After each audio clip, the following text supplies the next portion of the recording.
Love is one of the most wonderful things ever. Pinakauso, pinakanararamdaman ng marami, pero also sometimes the least understood of all. Ang pag-aaral po natin, the wonders of love. Ano ang mga hiwaga, mga kababalaghan, at mga magagandang bagay tungkol sa pag-ibig. Salamat po Diyos dahil kayo ay Diyos ng pag-ibig. At tulungan mo kami, Panginoon, na maunawa ito ng higit pa para lalo naming maramdaman, maipadama, ma-enjoy, at lalo namin kayo, Panginoon, na madakila because you are God of love. Palakasin niyo po ang aming katawan, ang aming isip, ang aming loob, at nawa, Panginoon, dumagdag pa sa aming dati ng alam ang ituturo niyo sa amin ngayon. Enable us to have a deeper, wider, higher understanding of love because you are love. In the name of Jesus, your Son, our Lord, we pray with thanksgiving. Romans 3:23 says, all of us have sinned and fallen short of God's glory. And Romans 3:10 says, as it is written, there is no one righteous, not even one. And Ezekiel 18:20, the one who sins is the one who will die. So everybody is a sinner, but sinners die. Sin, death, separates people from God. Yung death could mean physical, it could mean spiritual, but both forms of death mean separation. Kaya tayo nalulungkot pag may namamatay because there is separation. But eternal and spiritual death means separation from God. Now, what is the relevance of God's love to death and to separation? The wonders of God's love, number one, is God's love saves. Love offers salvation. Love makes salvation possible. John 3:16, for God so loved the world that He gave His one and only Son, that whoever believes in Him shall not perish, but have eternal life. So sa verse na ito, nakita natin ang solusyon ng Diyos sa separation. God is holy, therefore those who sin, who are not holy, cannot have fellowship with God. There can be no unity, no oneness, no companionship with God when people sin. But God loves. And because God loves people to be with Him. But how can sinners be with God who is holy? Because sin separates the holy from the sinner. At ito ang solusyon, that God gave His only Son, that whoever will believe in Him will become holy. Sin will be forgiven. The holiness of Jesus will be given to the believer. Therefore, the believer becomes holy, and therefore there is no more need to die. God's love offers salvation from sin, and God's love makes salvation from sin available in and through Jesus. That's why Jesus is Lord of love. Magandang mapag-connect-connecta natin sa ating isip at manawaan ng lubos at malalim ang kahulugan ng lahat ng ito. Na ang tao ay mahal ng Diyos, pero hindi pwedeng makipagniig, makipag-isa ang Diyos sa makasalanan. So ang ginawa niya sa kanyang pagmamahal ay pinadala niya ang kanyang anak na si Jesus, na sa pamamagitan ni Jesus ang mananalig sa kanya ay magiging banal, therefore na-solve ang problem. People who believe in Jesus become legally holy, though actually are not. Sa totoong buhay, sa pang-araw-araw na buhay, walang banal. Kahit pa na born again ka na, kahit tumanggap ka na kay Jesus, araw-araw nagkakasala ka pa rin. Pero sa tingin ng langit, hindi ka na nagkakasala pang muli kasi yun nga ang binayaran ni Jesus. Binayaran ni Jesus yung kasalanang nagawa na, ginagawa at gagawin pa. Ang laging takot ng iba sa teaching na yan, baka daw abusuhin ng iba. No person who truly receives the love and forgiveness of God will ever use that love as a license to deliberately live in sin. That is impossible. Kaya huwag tayong sobrang mag-alala, ma-underestimate natin ang power ng Holy Spirit to convict, at yun ding conviction ng mga tao to live a righteous life. Kaya iba ayaw nila nagtuturo ng salvation which is eternal because they're afraid that it might be abused. Huwag nating i-underestimate ang pananalig ng tao, katapatan ng tao, at ang power ng Holy Spirit to convict. Love is so wonderful that it makes us sinners holy in the eyes of God. Parang yung mga magulang, kung minsan makikita mo, sobrang mali na nga yung anak, pero naiunawaan pa niya, ginajustify pa. Kasi yung anak ko na yan, nung maliit yan nauntog yan kaya nagkaganyan. May mga justification. Yung anak ko kasi na yan, medyo napabayaan ko nung maliit ako, hindi ko naalagaan, kaya naging ganyan. Kahit ang daming ginagawang mali ngayon, ayaw sasabihin yung anak. Tao pa tayo, at pag-ibig lang ng tao, sa anak ng tao yon.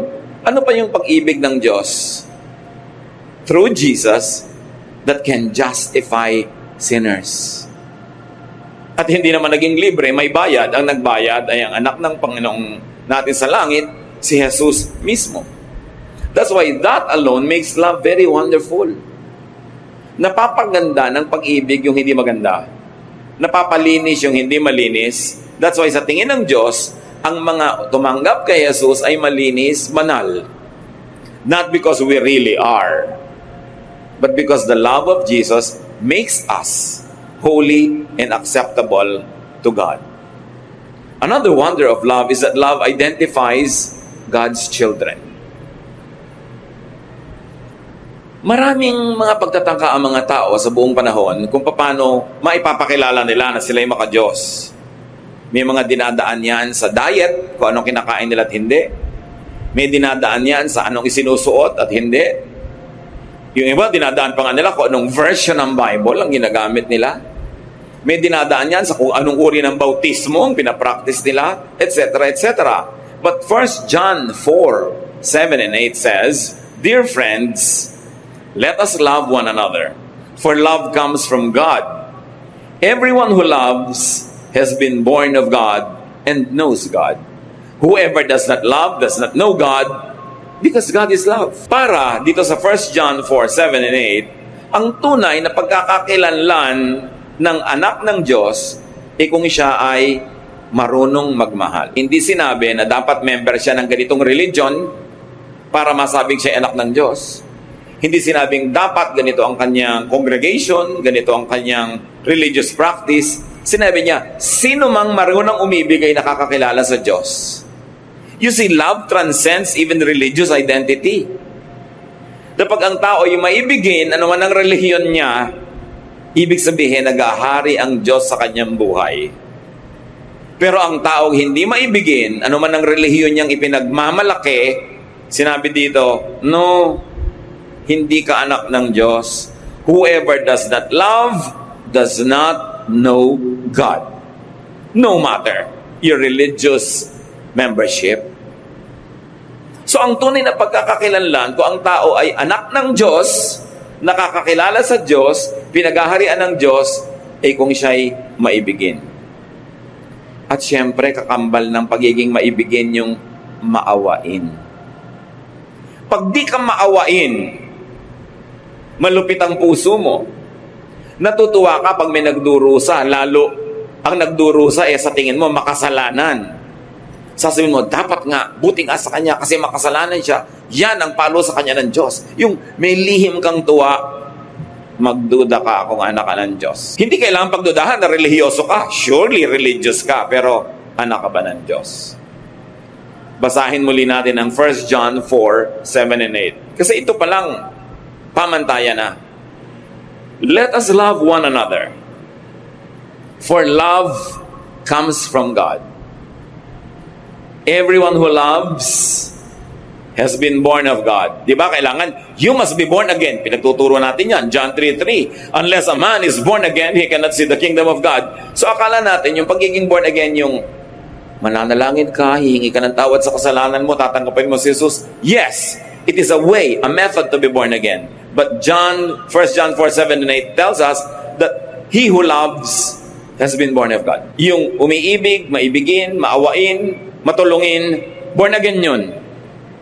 Kahit hindi technically ginawa niya yung religious formula, kahit hindi siya umaten ng religious rally, hindi siya umaten ng evangelism class, maibigin siya, that person is born of God. And that person knows God. Not necessarily that that person is religious. It is not necessarily that that person knows all the necessary verses. Because love is the best verse. Sabi niya, those that love know God.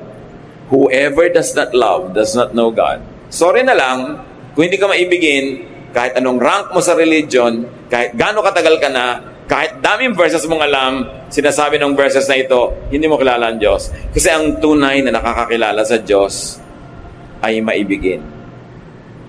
At ang tunay na maibigin ay kilala ng Diyos. Yun ang mas importante. Nakilala ka ng Diyos na anak kanya. Sabi niya, why? Because God is love. Hindi sinabing God is religion, God is diet, God is baptism. Sabi, God is love.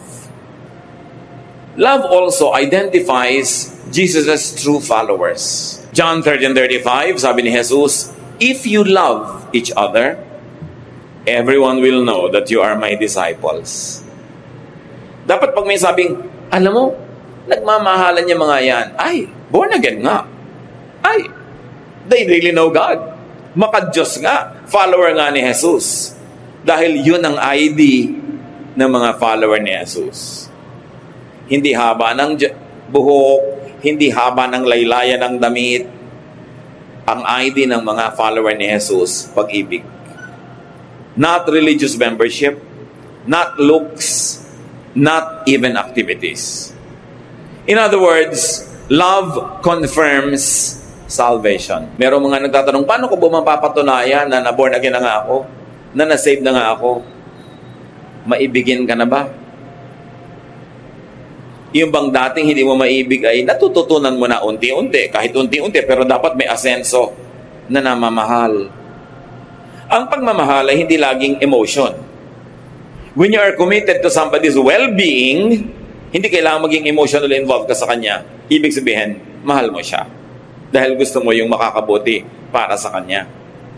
Love shows the extent of salvation. Love shows how much one is forgiven. Love shows how much one experiences the love of God. Mas nakadama ng pag-ibig ng Diyos, mas nakakapagpadama ng pag-ibig sa kapwa. Lack of love does not mean incomplete salvation. Kasi kung minsan may mga, sabi nila, saved ako, tumanggap na ako kay Jesus, pero kulang na kulang pa rin sa pag-ibig, it could only mean the extent of incompleteness of experiencing God's love. Therefore, it's also the extent of incompleteness to love others. Hindi pa lang niya lubos na hinahayaan ng Espiritu ng Diyos na maghari sa kanyang buhay para siya maging maibigin. Minsan, may mga bagong-bagong nakakakilala sa Panginoon in honeymoon period with the Lord. Very loving, very nice, very good. Pero later on, tumitigas uli ang puso. Nagiging makasarili na naman. That's why we have to renew our commitment to God day by day. Hindi pwedeng week by week, month by month, year by year. Kailangan kada araw. Sinasariwa mo kung sino ka, ano ang relasyon mo sa Diyos. Parang naghahari sa ating buhay ay pag-ibig. Pagmamahal. Kasi ang tao nagmamahal, merong ibang ligaya, merong ibang sigla, merong ibang lakas. At itong pagmamahal natin sa Diyos, na pinakamabuting maipakita sa pamamagitan ng pagmamahal sa kapwa-tao, ito talaga ang nagbibigay sa atin ng iba yung lakas na espiritual. Kaya nga kung minsan, yung mas malinaw na galing sa makasalanang buhay, yung mas malalim ang pinaghugutan na dilim, yun ang nagiging mas maibigin sa Diyos at sa kapwa pag nakakilala na sa Panginoon. Kasi yung mga hindi masyadong obvious na nagkasala, may natitira pang self-righteousness sa kanila eh. Sasabihin na, hindi naman malaki ang naging kasalanan ko. Hindi naman ako talagang katulad ng iba dyan, na ang laki-laki ng kasalanan. Ang nagiging bunga tuloy, may natitirang yabang sa katawan at hindi lubos na nagiging maibigin.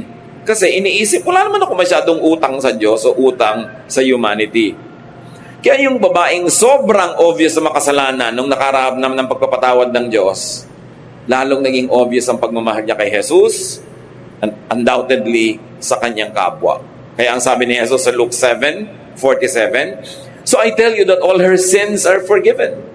And that is why she has shown great love.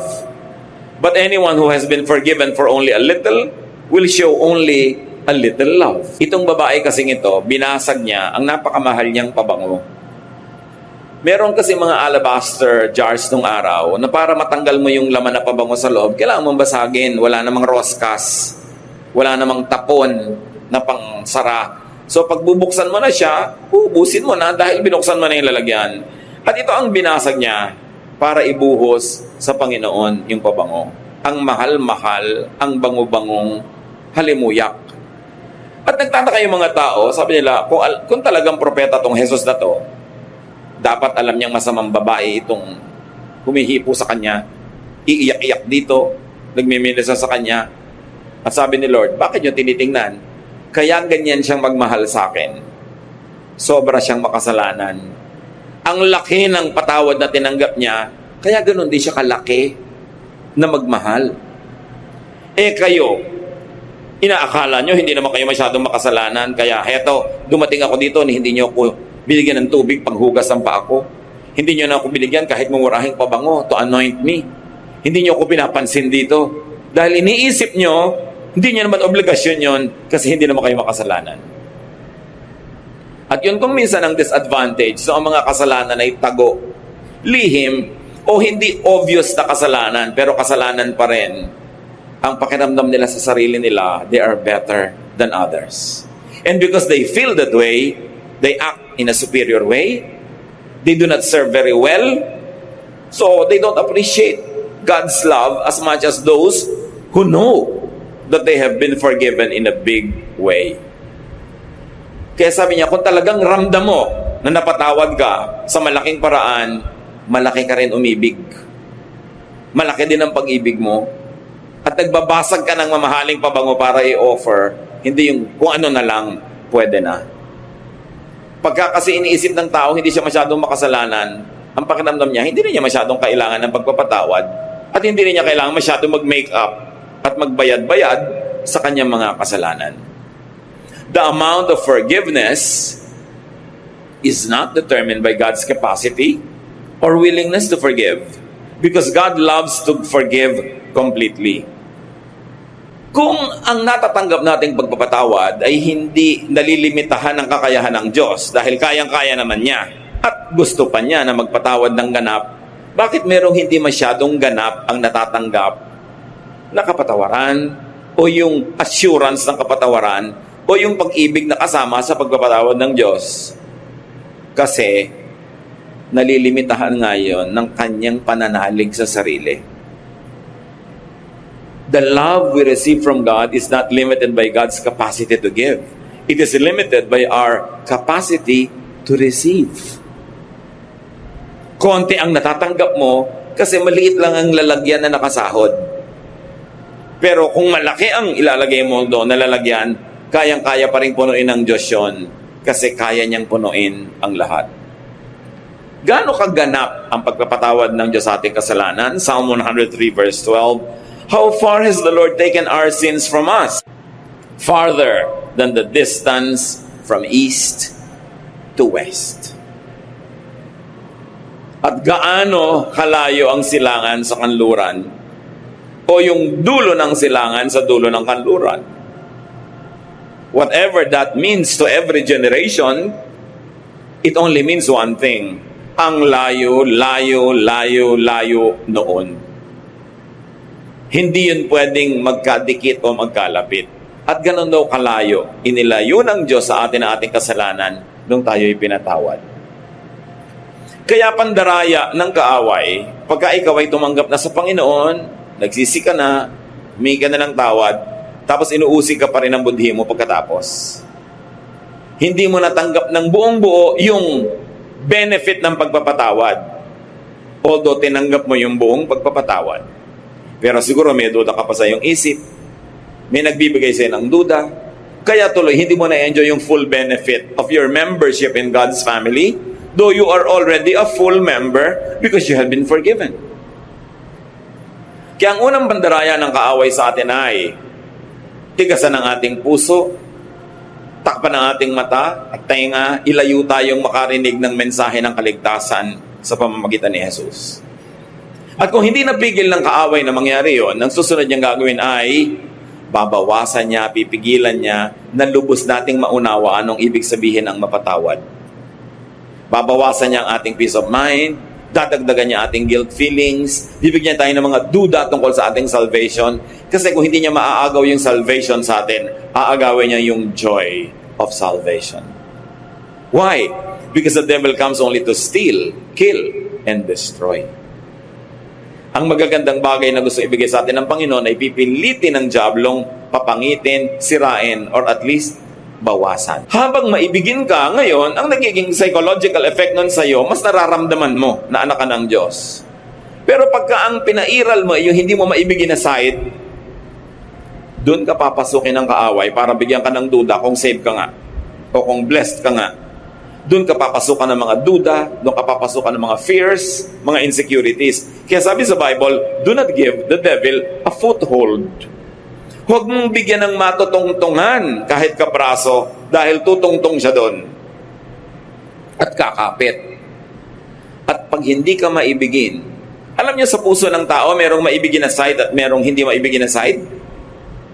Pag ang sinunod mo yung hindi mo maibigin na side, doon ka nagpapapasok kay Satan ng mga influences niya. Kaya yung mga hindi maibigin, mas maraming multo sa buhay yan eh. Mas maraming fears. Mas maraming selfishness. Kahit naman sila gaano ka-selfish, hindi pa rin sila masatisfy sa selfishness nila, palala lang ng palala. That's why do not give the devil a foothold. And one of the best ways to not give the devil a foothold is to exercise love instead of hate. To be loving instead of unloving. Kasi pwede mong pagpilian, kapatid, at any day, any moment, kung alin sa yung dalawang mukha ang hiharap mo sa tao, yung maibigin o yung hindi. But when you show them your loving face, and when you extend to them your loving arm instead of your punishing arm and hands, when you give them your love instead of your hatred, when you give them your understanding and forgiveness instead of judgment, inuubusan mo ng space si Satan sa iyong puso. Nilalakihan mo yung space for Jesus.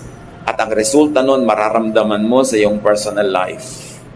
Mas payapa, mas tahimik, mas nagtitiwala, mas masaya. The amount of forgiveness that we receive is determined by how much people confess and surrender to God. So, ang pinagtatapat mo, ang hinihingi mo ng tawad ay ito lang, yun lang ang mararamdaman mo na napapatawad. Kaya, dapat kompleto eh. Magsusuko ka sa Diyos, buo. A one-half Christian is a one whole lie. It is a one whole nonsense. Kailangan buo. Kaya ang gusto ng Lord, laging buo. Sabi niya, huwag niyong asahan na kung nagdadalawang loob kayo, hati ang loob niyo. Para kayong isang dumi lang na sinisiklot-siklot ng alon, kung saan kayo hipa ng hangin, doon kayo pupunta. Kung nagdadalawang loob kayo at hati kayo, huwag niyong asahan na mapagpapala kayo ng Diyos. Ang gusto niya, buo. Buuin. At sapagkat hindi tayo perfect, siguro hindi mo laging 100% maibibigay, pero kung 99, 95, 97, bibilangin na yun as buo. Kesa 2, 3, 30, 24. Sobrang daming kulang nun. Kaya magmamahal na lang tayo, sige na, magmahal ka na. Maglilingkod ka, yung best mo. You're going to give your best. Give your alabaster jar of perfume. Hindi yung kung ano-ano lang. Kasi dapat buo. At yung buo lang ang paglapit sa Diyos, ang makakatanggap din ng buong pagpapala. Hindi ka para-kapraso, hindi punit-punit, hindi pilas-pilas, hindi kakaunti. Another wonder of love is that love erases sin. Nabubura ang kasalanan. 1 Peter 4:8. Above all, love each other deeply because love covers over a multitude of sins. The contemporary English version says, love wipes away many sin. But the wonder of this verse is in its Greek original, not in its English translations. Kasi yung Greek rendering of 1 Peter 4:8, parehong pwedeng basahin mo na pag may pag-ibig, nabubura ang mga kasalanan ng nagpatawad at kasalanan ng pinatawad. pwede mong basahin both ways. Kaya sa English, hindi mo, ang tanong mo kung ikaw ay masuriin mag-aral, okay, love covers over a multitude of sins. Whose sins are covered? Sin ba nung pinatawad at minahal o sin nung nagmahal at nagpatawad? But the Greek rendition could be read both ways. Therefore, that was the intention of the Spirit when the verses were written in Greek. That when you love, your love erases the sin of the object of your love, but it also erases yours. Parehong nakikinabang yung pinapatawad at nagpapatawad, yung umiibig at iniibig. Kaya inuutos sa atin, forgive one another. Because if you do not forgive others, God also won't forgive you. Because if your love or lack of it will not erase other people's sins, there's also no love that will erase your own sin. Kaya napakalaking benepisyo na magmahal. Huwag kang magkwenta. Huwag mo sabihing, nalugi ako sa pagmamahal sa'yo. Nalugi ako sa pagpapatawad sa'yo. Nalugi ako sa paggawa sa'yo ng mabuti. No, dahil sa iyong pag-ibig, siya at ikaw na umibig ay parehong nakikinabang. Pero siyempre, kung tayo naman yung tumatanggap ng pag-ibig ng kapwa, lalo pagpapatawad ng kapwa, mainam na kahit siya may premyo na sa Diyos, meron pa rin siyang premyo galing sa atin na napatawad at tumanggap ng kanyang pag-ibig. Huwag natin sasabihin, dahil minahal mo ako, tinulungan mo ako, Diyos na ang bahala sa'yo. Dapat, gagawa tayo ng paraan na tayo man magsukli. Pero kung ikaw yung nagbigay tas hindi ka nasukli anong tao, ibukas mo ang mata mo sa ibinigay sa'yo ng Diyos. Dahil pati ang iyong mga kasalanan ay nabubura pag nagpapatawad ka at bumubura ng kasalanan ng iba. God's love in and through Jesus covers over and wipes away people's sins. Love for one another covers over and wipes away other people's sins and one's own sins. Ano ang napakalinaw na moral lesson niyan agad, mga kapatid? If you can't be sinless, love all the more. Kung hindi ka makapamuhay ng walang kasalanan, nagkakaroon ka pa rin ng mga kasalanan, anong ipambubura mo doon? Pag-ibig sa kapwa. Pagmamahal. Kaya mas marami kang hindi malampasan pang kasalanan, hindi mapagtagumpayan, mas sikapin mo maging maibigin, patawad sa kapwa. Kasi sa pagbubura mo ng kasalanan nila, dahil minamahal mo sila, pati ang sayo nabubura. Baligtarin yung mga kapatid. Kung di kayo marunong magpatawad, ano nangyayari sa mga kasalanan nyo? Di rin napapatawad. Pag hindi kayo marunong magbura ng utang ng iba, ang utang nyo rin hindi nabubura.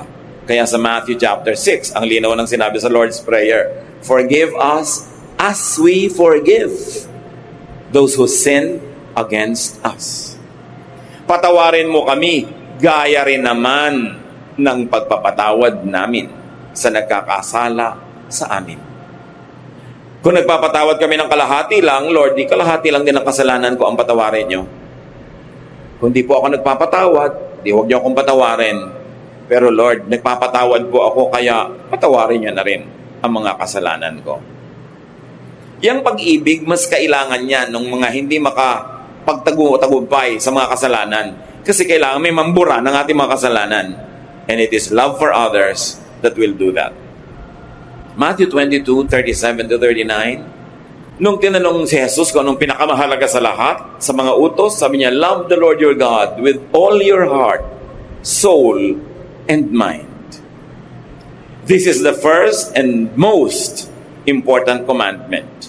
The second most important commandment is like this one, and it is love others as much as you love yourself. Ang totoo, yung 10 commandments, pwedeng hatiin sa dalawa. Yung mga naunang commandments only means love God. Yung you shall not call upon the name of the Lord your God in vain, yung you shall have no other gods before me, etc., etc. It means love God. At yung mga do not steal, do not commit adultery, do not covet, do not kill, lahat yon, love others. Kaya pag mahal mo ang Diyos at mahal mo rin ang iyong kapwa, technically, sinusunod mo yung buong commandment. So huwag kang mapako sa mga detalye ng mga commandments at mga religious laws. Ang mahalaga ito, maibigin ka. At pag maibigin ka, mapansin mo man o hindi, natutupad mo, nasusunod mo ang kautosan. Kasi ang kautosan nakakalito sa mga detalye. Pero ang ibig sabihin lang, maging maibigin ka. Tulad ng, bakit ang mga babae sa Corinth ay inuutosang magbelo? Kasi ang lalalim ng mga damit nila, yung mga dibdib, yung mga likod, nakakaakit sa mga lalaki sa worship na nakatingin na sa batok nila. Tinititigan na yung mga buhok nilang umaakit sa batok nila patungo sa likod ng tenga nila, nawala na sa pag-worship ang mata ng lalaki. Kaya maibigin ka, magbelo ka para di ka titigan at nang walang tukso. So, maibigin. Pag sinabing huwag kang kumain ito dahil may na-offend, kasi na-offend sila, huwag na lang sila ma-offend. O sige, hindi ko na lang kakainin, maibigin ka nun. Yung sinabing you shall not covet what is not yours, pag-ibig sa kapwa, kanya yun bakit mo pag-iinteresan? You shall not steal. You shall not commit adultery. Because when you commit adultery, una, hindi mo minamahal ang asawa mo. Pangalawa, hindi mo minamahal yung kapartner mo in crime kasi nagkakasala rin siya. At kung siya may asawa rin, hindi mo minamahal yung asawa niya, inaagawan mo. Kung may mga anak siya, inaagawan mo ng tatay itong mga anak na ito, napunta na sa yung tatay nila. At kung may mga anak ka na malalayo ang loob o ma-offend o mapapabayaan dahil sa iyong pangangalo niya, hindi mo rin minamahal ang mga anak mo. So lahat ng mga utos actually tungkol sa pag-ibig. Ang problema, yung mga iba sobrang naging legalista at relihiyoso. Masunod lang yung mga detalye ng utos kahit hindi na sila maging maibigin. Nabaligtad. Pagka sinabing batuhin niyo ang mga babaeng nangangalo niya hanggang mamatay, anong pag-ibig doon? Because it is meant to be a deterrent. Para matakot ang mga tao mangalo niya. Huwag silang mang-agaw ng asawa ng may asawa, maging tapat sila sa kanilang mga asawa. Pero hindi rin naman nag-work, wala ring takot yung mga tao, nababato lang, namamatay lang, nagkakasala lang tuloy yung mga bumabato dahil nagiging malupit sila, pero tuloy pa rin naman ang pangangalo niya. Kaya ang sinabi ni Lord, okay, anong pinakamahalagang commandment? Huwag nyo nang isipin yung mga detalye kasi nalilito kayo Sometimes sa pagsunod nyo sa detail, doon kayo nagiging unloving. Kaya ibinalik ni Lord, ito ang commandment, love the Lord your God with all your heart and with all your soul, and love your neighbor as yourself. Huwag kayong magpalito sa interpretation yan. Pag hindi loving, hindi na yan ang law of God. Pag sa pagsunod sa religious regulation, hindi na kayo nagiging loving, nabibreak nyo na yung spirit of the law. Ang sinusunod nyo na lang, the letter of the law. Kaya sabi niya, para walang lituhan, ang lagi mo na lang itanong, is it loving? Pastor, pwede po ba akong umattend ng lamay ng lola ko kasi may padasal po sila hindi ba? Iba naman yung religion natin, hindi tayo nagdadasal para sa patay. Loving ba na hindi ka umattend? Apo ka? Hahanapin ka ng mga magulang mo, ng mga tiya mo, ng mga pinsan mo. Loving ba na hindi ka umattend? Hindi po. Di umattend ka. Alam ka namang natanggal yung salvation mo dahil umattend ka niyan. Yung pong pinsan ko, na lumaki kami, kababata ko pa nung araw, tapos ganyan ikakasal. Kaya lang po, iba yung religion nila, kinukuha kong abay. Aabay po ba ako? Iba na ang aking church ngayon. Loving ba na huwag kang sumipot sa kasal ng pinsan mo? Hindi po. Kasi magdaramdam siya. Kasi gusto niya, nandun ako. Di umattend ka. Natanggal ba yung kaligtasan mo sa pagiging loving mo? Umattend ka doon. Yung iba kasi, sa pagiging technical ng religiosity nila, sa pagsunod nila sa mga letra ng mga bawal at hindi bawal, ang nagiging ending, hindi sila loving. Kaya nilinaw ni Jesus, the most important commandment is to love. And if in the process of loving, you break the letter of the traditions and the laws, then do so, but be loving. Because it is the highest command of all. It is the most important command of all. The best, the highest, and the purest religion is love. Now, no matter how religious you are, how high your religious position or office is, if you are not loving, balewala ang lahat. At si Pablo mismo, sabi niya sa 1 Corinthians 13:13, for now there are faith, hope, and love. But of these three, the greatest is love. Greater than faith? Can you imagine that? Greater than hope? And Paul says the greatest is love. unahin nyo ang umibig. Huwag niyong unahin maging relihiyoso. Kung ang pagiging relihiyoso, ang ending, di kayo maibigin. So learn and practice to love more. Mga kapatid, kahit gaano kahaba ng eternal life nyo, isa lang ang buhay nyo dito sa mundo. Isa lang. Minsan lang. Huwag niyong palampasin na hindi kayo nagmahal at hindi kayo minahal dahil hindi kayo kamahal-mahal. Tulungan nyo naman ang mga tao na mamahal kayo. Huwag niyong gawin ang sarili nyo na hateful. Gawin niyo ang sarili niyong attractive to the power of love. Pag-practice na magmahal. Kung pipili kayo at makakapili kayo ng magmahal at hindi magmahal, piliin niyo magmahal because God is love. Maraming pwedeng approaches. Use the loving approach. And also open up to being loved.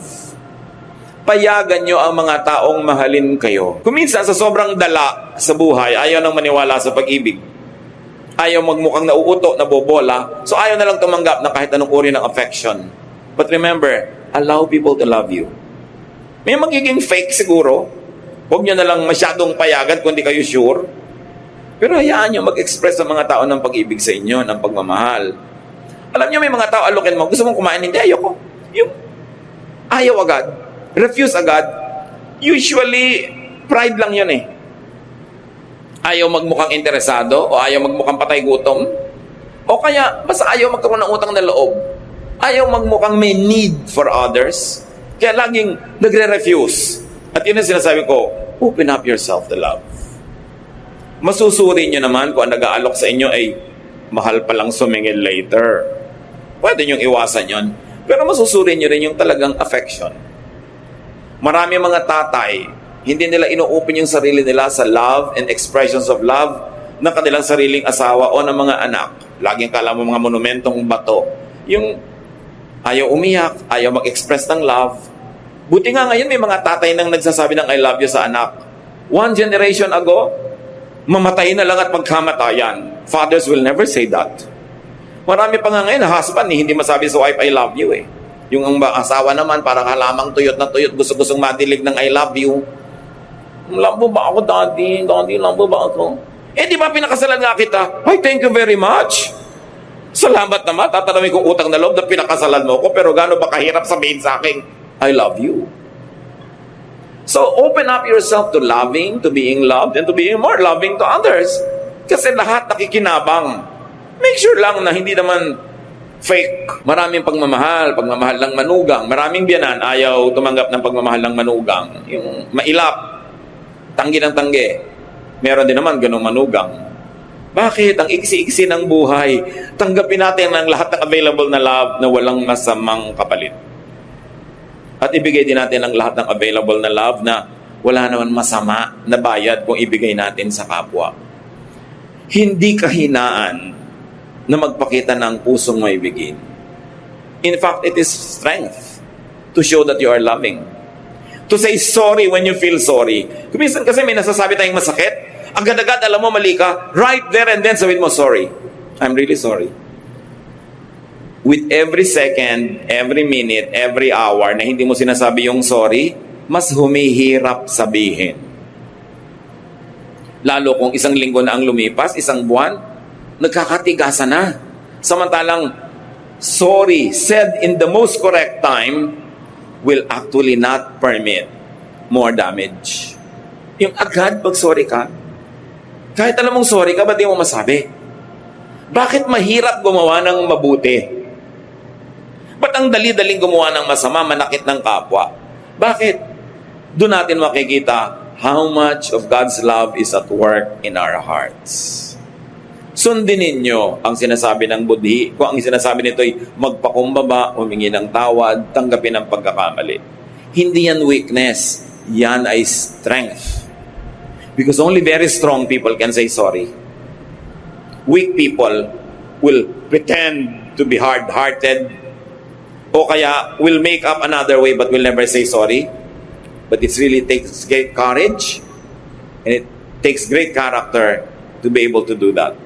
Open up to being loved and let people love each other. Huwag kayong mainis, mainggit pag may nagmamahalan. Mabuti nga, there are 2 less lonely people in the world. Tapos mga kontrabida ka pa pag may nagmamahalan. Alam nyo ba na may mga biyena na nabubuisit pag yung anak nila at yung manugang ay lovey-dovey? Bakit? Mabuti nga may nagmamahal sa anak nyo at may minamahal siya. Walang sa lugar yung mga magulang na nagsiselos pa. Of course, hindi romantic selos, pero parental selos. Pero wala yun sa lugar. Marami ring mga manugang nagsiselos sa biyanan. Inis na inis sa anak pagka nagpupunta yung anak doon sa nanay niya. Magkaiba naman kayo ng sitwasyon ng biyanan mo, so hindi kayo dapat magselosan. Hindi kayo magkatalo. Magkaiba kayo. You are in another level. Kaya kailangan mag-mature tayo. Payagan din natin ang mga tao magmahalan. Sabi nga nung isang tula, better by far you should forget and smile than that you should remember and be sad. Yun ang pagmamahal. Mabuti nang malimutan mo ako habang malayo ka. Kesa naman naaalala mo ko, malungkot ka. Limutin mo na ako na masaya ka. Love, ha? Pero iba, bakit ang saya-saya mo dyan? Nakita ko sa Facebook, ang laki-laki ng tawa mo. Anong gusto mo? Malungkot ako. Ikaliligaya mong malungkot ako dahil wala ako sa feeling mo. What kind of love is that? Allow people to be happy. And allow yourself to be happy. Pero siyempre, may hangganan yung asawa mo at hindi mo asawa, magkaiba yun. Dapat hindi ka doon kumukuha ng ligaya sa hindi mo asawa. At huwag mo nang piliting paligayahin yung hindi mo naman asawa. Ang dami namang mapapaligaya, mga ulila dyan. Diba? Mga ibang mga kawawa. Pero ilagay sa lugar, mga kapatid. How much do you love your spouse? Ipagpalagay na 80 o 85%. Ganon din mo ba ine-express or less? Dapat pareho lang. Dapat nga mas mataas pa doon yung rating. Love. Be loved. At tulad ng sinabi ko mga kapatid kanina, help others love you. Bawasan yung mga pangit na ugali. Gawin nating mas masaya tayong kasama, mas mabuting kasama, para madali tayong ibigin. Kasi pag hindi tayo naiibig ng iba, pati sila nagsasuffer, pati sila nalulugi. So, be lovable and love because God is love. Ama namin sa langit. Dapat alam na namin ang mga bagay na ito, pero masarap na ginugunita, inaalala, sinusuri ang mga sarili namin. Loving ba kami? Yung mga tao na right nila na tumanggap ng pag-ibig sa amin, tumatanggap pa sila o Diyos? At yung mga taong duty nila na mahalin kami, pinapanindigan ba nila yung duty na yon? Nagkakagulo-gulo ang mundo dahil kung saan-saan kaming mali tumatayo. Turuan mo kami, Lord, na maging maibigin, mahalin sa tamang paraan, ang mga tamang taong dapat mahalin sa paraan na yon, at huwag kami magmahal sa maling paraan. Huwag kami padala sa mga romantic love na nakakasira ng pamilya ng may pamilya, na nangaagaw ng asawa ng may asawa. Turuan mo kami, Lord, to love with godly love. Yung pag-ibig na galing sa inyo, malinis, mabuti, mabait. At ganoon din naman, turuan mo kami maging appreciative of other people's love and their expression of it. Huwag kami ma-conscious. Huwag kaming maging uncomfortable when people love us. Teach us, Father. Pag bulay-bulayan natin, sumandali ang kahulugan nito sa ating buhay. Minsan lang tayong mabuhay sa mundo. Kailangan natin ng pagmamahal at kailangan din natin magbigay nito. Lord, ngayon sa ilang saglit ng aming pananahimik, ipaalala nyo sa amin kung may pagkukulang kami sa mga taong dapat namin mahalin. Ipaalala nyo rin kung may pagkukulang kami in a way na hindi namin tinutulungan yung iba na maging kaibig-ibig kami. At ipaalala nyo rin, Panginoon, kung tumatanggi kami sa pag-ibig na dapat naman naming tanggapin. Let love rule our lives, and let our life and our faith be defined by love.